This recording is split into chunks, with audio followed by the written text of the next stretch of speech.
Hello, ഞാനൊരു കാര്യം പറയട്ടെ.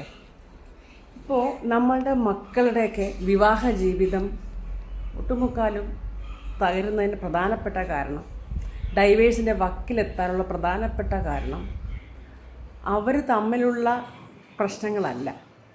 അതായത് അവരുടെ ചെറിയ പ്രശ്നങ്ങളിൽ മാതാപിതാക്കൾ ഇടപെടുന്നത് മൂലമുണ്ടാകുന്ന പ്രശ്നങ്ങളാണ്. ചെറിയ ചെറിയ പ്രശ്നങ്ങളാണെങ്കിലും അത് മാതാപിതാക്കൾ, പയ്യൻ്റെയും പെങ്കൊച്ചിൻ്റെയും വീട്ടുകാർ തമ്മിൽ ഏറ്റെടുത്ത് അതങ്ങ് ഊതിപ്പെരിപ്പിക്കുക ചെയ്യണം.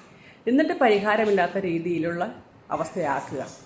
ശരിക്കും എന്തിനും പരിഹാരമുണ്ട്. അവരുടെ കുട്ടികളെ അവരുടെ അപക്വതയൊക്കെ ചിലപ്പോൾ കാണിച്ചു തന്നിരിക്കും.